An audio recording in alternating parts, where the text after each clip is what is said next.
Welcome to ENT student for a small discussion on chemoradiation in head and neck cancer. Head and neck cancer is best managed in a multidisciplinary setting. Approximately 2/3 of patients present with locally advanced disease. Half of these develop locally recurrent or metastatic disease within 2 years of primary definitive treatment. What he is saying is in 2/3, that is almost 66% of the patients will have local advancement in the disease.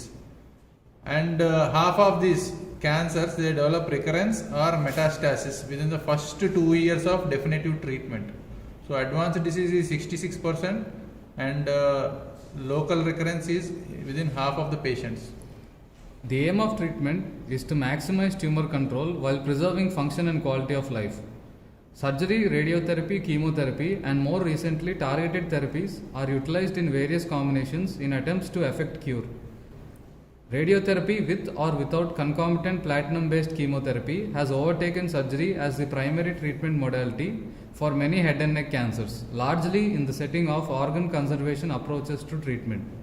It is also used in the adjuvant setting with or without platinum-based chemotherapy to enhance locoregional control following primary surgical management. So radiotherapy has a role in this particular head and neck, especially with or without concomitants, that along with platinum-based chemotherapy, that is cisplatin, etc., that can be called as CCRT, concomitant chemoradiotherapy. The last 2 decades have witnessed significant developments in radiation treatment.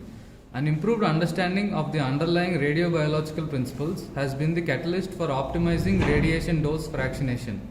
Technological advances have improved radiation delivery capabilities from 2-dimensional radiographic stimulation using bony landmarks to the utilization of complex computer-driven machines delivering radiation with high accuracy to the potential of integrating functional imaging for enhancing target volume definition. So target volume is defined by means of 3D computers. So you are particularly targeting a particular tissue so that you can give a particular radiation to a particular tissue only. The role of systemic therapies in head and neck cancer is attracting considerable interest with ongoing research into the role of induction chemotherapy and hypoxic cell sensitizers in the treatment of locally advanced head and neck cancer. So induction chemotherapy is latest version, as you say, anterior one, and hypoxic sensitizers are the newest version. So wherein you will treat the cancers and for the treatment of locally advanced head and neck cancer. So not only the surgery, these are helping nowadays. The integration of targeted therapies, fueled by an ever-expanding elucidation of the molecular basis of cancer, shows some promise, but their role needs to be better defined. These innovations, unless otherwise specified, have been supported by high-level data from multiple large randomized control trials and individual patient data meta-analysis and form the basis of the ensuing discussion. So now cancer is a molecular disease. It has to be targeted with targeted therapies. Biological targeted agents, we will be discussing in that, and the basis is yet to be still elucidated completely. So it is under research, hope for the better. While the future remains particularly exciting for the non-surgical head and neck oncologist, this has to be tempered with due vigilance and an awareness of the potential long-term impact of our endeavors upon patients with this group of diseases. The ultimate goal is to enhance the therapeutic ratio in the treatment of head and neck cancers through collaboration in a multidisciplinary setting in order to improve cure rates while decreasing treatment-related morbidity and maintaining the patient's quality of life. Radiotherapy dose fractionation. Radiation therapy has historically evolved as an empirical art rather than as an exact science.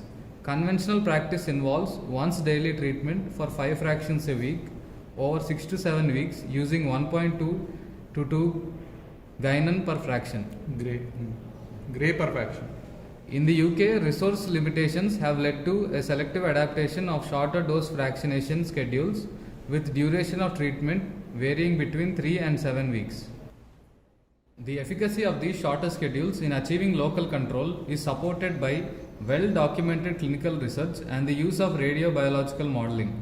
The use of radiobiological principles in optimizing radiation treatment is a relatively recent phenomenon. These principles influence the response of both normal tissues and of tumor clonogens to ionizing radiation, and a basic understanding and application of these principles is vital to improve the narrow therapeutic ratio of tumor versus normal tissue damage. So there are two things here: normal therapeutic ratio of tumor versus normal tissue damage. That because of the radiation, normal tissues also die. Less number of normal tissues should die, and more number of tumor tissues should die. Okay. So this response to normal tissues and tumor clonogens to ionizing radiation, still in the matter of understanding, the basic understanding and application is very important to understand this radiation oncology. The rationale for altered fractionation schedules in radiotherapy is based on the difference in tumor and normal tissue repair and repopulation kinetics. Repair and repopulation of both normal and tumor clonogens can occur during multiple weeks of a conventional 5-day per week radiotherapy schedule, because cell damage from ionizing radiation is a phenomenon of probability. Following each treatment exposure, cells not lethally damaged retain the ability to undergo repair and subsequent repopulation. Successful tumor eradication is achieved only if all tumor clonogens are lethally damaged. There is some evidence that tumor repopulation during a period of fractionated radiotherapy may actually accelerate following the first 4 weeks of treatment. So one important word here is tumor eradication is only possible when clonogens are killed, okay, lethally damaged. And then evidence that tumor repopulation during the period of fractionation radiotherapy may actually accelerate following the first 4 weeks of treatment. So tumor repopulation, it starts coming after first 4 weeks. So first 4 weeks the tumor cells and the normal cells die, but after 4 weeks the tumor starts growing again. That's what he's trying to explain. Tumor control may therefore be compromised by the use of protracted treatment schedules, or when gaps are deliberately or inadvertently introduced into a course of radical radiotherapy. Estimates of loss of locoregional control following treatment interruption range from 1.6 to 6% per day of delay. So what he is trying to tell in this slide is, what I understood personally, is like a 20-20 match. You start hitting means you have to keep on hitting. You should not give any gap. If you give a gap, the tumor takes the upper hand and then it tries to grow. So you should not give gap. Gap also should be given with all due care. So if you are just leaving like that, after 4 weeks the tumor once again repopulates. Normal tissue responses to ionizing radiation are broadly divided into early and late effects. Early effects typically occur during a course of fractionated radiotherapy as a consequence of mitotic arrest of rapidly dividing cells. These are typically transient, with resolution of symptoms usually occurring 4 to 6 weeks following treatment completion, unless excessively high doses of radiation have been administered over short time period, following which consequential damage may occur as a result of excessive normal epithelial stem cell depletion. The severity of early reactions is influenced by duration of treatment, with shorter overall treatment times leading to increased normal tissue toxicity. So toxicities can be divided into early and late according to this. The fractionated radiotherapy, early effects are due to mitotic arrest. So cancer cells, they divide more rapidly than this particular normal cells. Suppose if you take mucosa, it divides as rapidly as the cancer cells, therefore the mucosa is also affected. That is why there is a mucositis in the case of radiation. So mitotic arrest is the reason for early effects in fractionated radiotherapy. So they are transient with the resolution of symptoms, especially 4 to 6 weeks once again. So because of that, high doses of administration of radiation, it leads to the consequential damage that occurs because of this radiation. These early reactions are the one which are responsible for the toxicity. Late effects are conventionally defined as normal tissue responses manifesting beyond 90 days from commencing radiotherapy.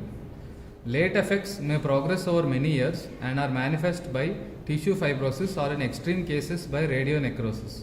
In contrast to early effects, dose per fraction has more influence on the incidence and severity of late effects, and late responding tissues are relatively more sensitive to larger doses per fraction and to high linear energy radiation, for example with neutrons. So as you could see, late effects, you could remember 90 days.